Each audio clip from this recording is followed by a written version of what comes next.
Adolf Hitler não era um psicopata, na verdade ele era algo diferente. Mas antes de entender isso, é preciso entender o que seria um psicopata. O termo psicopata não é um termo usado cientificamente, é um termo que jornais tendem a usar quando vão falar de assassinos que cometem crimes hediondos, como Ted Bundy, Charles Manson ou algum presidente que eles não gostam. Alguns psicólogos, no entanto, tentaram fazer alguns testes que dividem psicopatia em dois grupos. O primeiro é associado com frieza emocional e o segundo é associado com impulsividade e instabilidade emocional. No entanto, esse tipo de pesquisa tende a apresentar amostras duvidosas e descrições muito generalistas, a ponto de qualquer pessoa que olhar para elas conseguir se identificar. Por exemplo, uma das descrições de psicopatia é lábio-charme superficial. Mas é um fato que muitas pessoas podem apresentar isso e não serem psicopatas, além de não existir muita cientificidade para determinar o que seria exatamente uma boa lábia, e muito menos um charme superficial. Em muitos casos, muitas pessoas acabam misturando o termo de psicopata com as descrições do transtorno de personalidade antissocial, um transtorno caracterizado por fracasso em se ajustar às normas sociais, crimes na adolescência ou infância, tendência à falsidade, enganar e mentir, impulsividade e fracasso em fazer planos para o futuro, irritabilidade e agressividade, descaso pela segurança de si e dos outros, dificuldade em se manter em empregos, ausência de remorso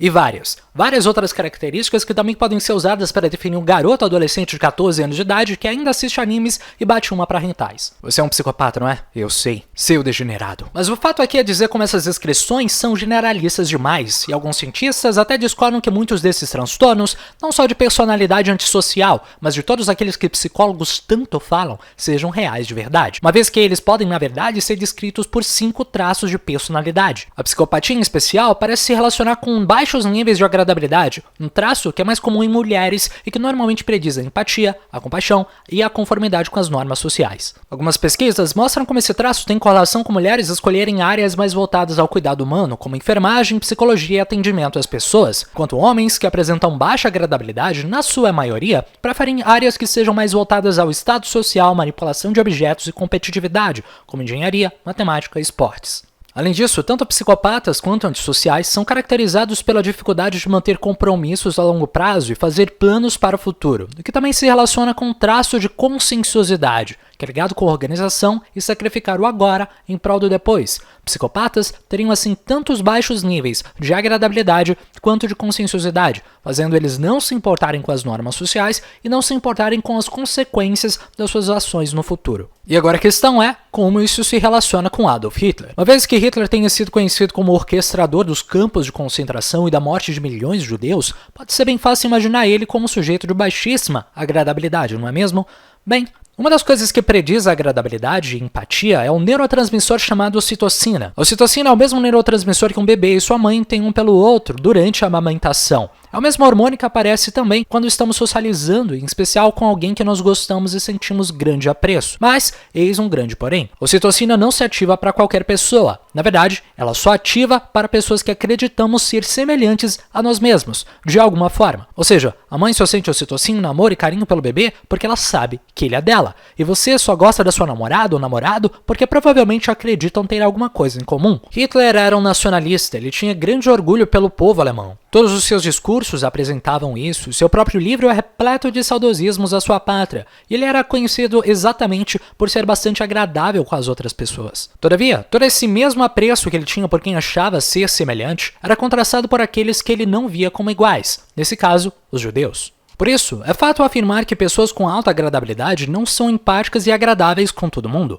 mas sim com quem elas acreditam serem iguais a elas mesmas de alguma forma. Uma vez que Hitler, um austríaco, se via como um alemão e colocava todos dentro desse mesmo, entre aspas, espírito ariano, ele também desdenhava e descartava daqueles que considerava diferentes, em sua maioria imigrantes, negros, judeus e assim por diante. Uma coisa que também acontece na nossa política atual, pois mesmo que eleitores que sejam de partidos de esquerda apresentem na sua maioria pessoas com maiores níveis de agradabilidade pela proclamação do social, essas pessoas só parecem apresentar alta agradabilidade com aqueles que têm o mesmo partido que elas, pois quando essas pessoas se deparam com alguém que tenham ideias diferentes, então a reação delas também muda drasticamente. Mas aí você pode dizer, bem, ele só estava mentindo, é óbvio que Hitler não era empático e sincero de verdade. Bem, na verdade isso também é contraditório, pois como vimos anteriormente, psicopatas parecem apresentar dificuldades de continuar e seguir planos para o futuro. O psicólogo canadense Jordan B. Peterson diz que uma das coisas que define psicopatas é como eles constantemente ficam pulando de um grupo social para o outro, sempre buscando novas pessoas para enganar. Um dos motivos para isso é que o cérebro de psicopatas e antissociais parecem ter menores níveis de ativação no córtex pré-frontal, o PFC. Uma parte ligada não só com a conscienciosidade que nós já falamos, fazendo essas pessoas terem baixa organização e planejamento de futuro, mas também com uma deturpação no que Sigmund Freud chamaria de superego, aquela voz da razão que inibe o nosso sistema límbico, a zona emocional do cérebro. Ou seja, psicopatas têm grande dificuldade de inibir as suas emoções, o que acaba fazendo eles serem bastante impulsivos e cometerem ações sem se importar com as consequências. Assim, essas pessoas podem enganar por um tempo, mas dificilmente vão continuar fazendo isso para sempre, pois uma hora ou outra eles não vão conseguir mais manter esse comportamento. Na verdade, manter uma mentira é um comportamento bem difícil para qualquer pessoa. Um bom exemplo disso seria sua mãe. Por exemplo, quantas vezes ela ainda te chama de bonito depois de você ter crescido? Considerando que Hitler teve um mandato de 12 anos, de 1933 até 1945, e uma vida política de 26 anos desde o seu primeiro discurso em 1919, é bem difícil imaginar como esse fosse um homem com dificuldades de seguir os seus planos. Além disso, uma das coisas que mais admirava as pessoas ao assistir todos os seus 1525 discursos que Hitler fez na sua vida foi sempre como ele parecia acreditar 100% em tudo que ele estava dizendo e fazia as pessoas confiarem nele também. Ou seja, ele não só estava tentando mentir nem manipular as pessoas, na verdade, ele estava dizendo que ele realmente acreditava ser o certo. Na verdade, é bem provável que Hitler só estivesse dizendo que as outras pessoas da sua época já acreditassem. O próprio Friedrich Nietzsche, em 1886, já escrevia no seu livro Além do Bem e do Mal, da crescente onda de antissemitismo que parecia estar se alastrando por toda a Alemanha, antes mesmo do nascimento de Hitler, em 1889. Nesse livro, Nietzsche parecia até mesmo prever os eventos do nazismo, como ele mesmo descreve. É preciso resignar-se o espírito de um povo que sofre e quer sofrer de febre nacional, e de, em resumo, qualquer excesso de imbecilidade. Assim, por exemplo, os alemães da atualidade, que cultivaram a demência antifrancesa, outros antissemita, antipolaca, a romântico-cristã, a wagneriana, a teutônica, a prussiana, que são, em suma, pequenos obumbramentos do espírito e da consciência alemã. Com isso, Hitler na verdade parecia dizer às pessoas o que elas já queriam ouvir, e quando elas o aplaudiam, ele sabia que precisava repetir, falando cada vez mais daquilo, ou seja, falando cada vez mais o que as pessoas da sua época já queriam ouvir.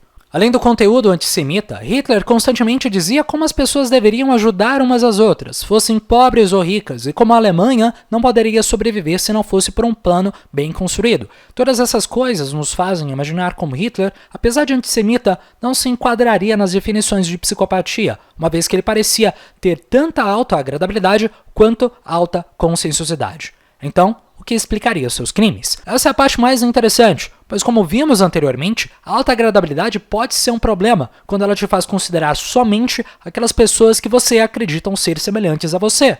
O biólogo Richard Dawkins até mesmo escreveu um livro sobre essa ideia, chamado de O Gênio Egoísta, em que ele diz como uma verdadeira empatia não existe de verdade. Mas aqui, vamos usar essa ideia para explicar o que acontece quando uma pessoa tem altíssima conscienciosidade, que parece ser o verdadeiro problema de Adolf Hitler e de todo o regime fascista. Então, se a agradabilidade nos faz gostar apenas de quem nos é semelhante, a conscienciosidade nos faz gostar de ordem, dos limites, da organização, mas quando colocada em níveis extremos, ela não parece ser muito diferente de um transtorno obsessivo-compulsivo.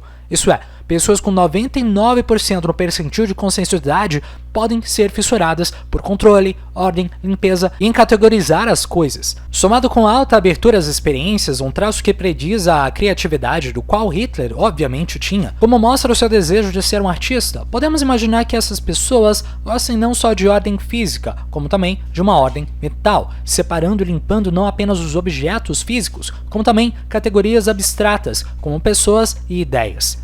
O período nazista era famoso por causa das suas fileiras de soldados, das suas arquiteturas quadradas e neoclássicas, que faziam as pessoas se sentirem inferiores àquilo que elas estavam presenciando. Todas essas coisas fazem ressaltar essa alta conscienciosidade. O exemplo disso é na própria fala de Hitler também, que dizia como a Alemanha era um tipo de corpo, e os judeus eram como germes que infestavam o corpo por dentro.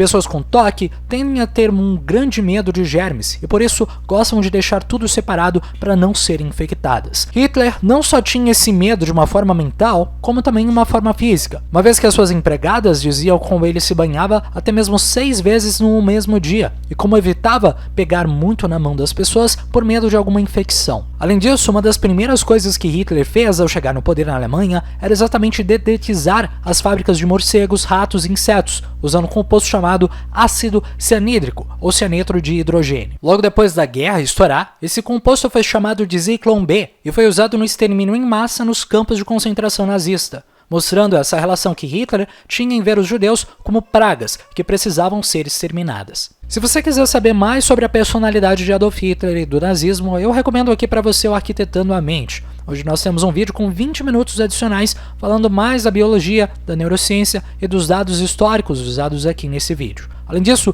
o Arquitetando a Mente tem um curso para você aprender por si mesmo, analisar não só a sua personalidade, como também a de outras pessoas que você deseja. Usando sempre de artigos científicos e referências bibliográficas, o objetivo não é te dizer o que pensar, mas te ajudar a pensar por si mesmo. Por isso, arquitete a sua mente, arquitete aí a sua vida. E por favor, não seja um nazista.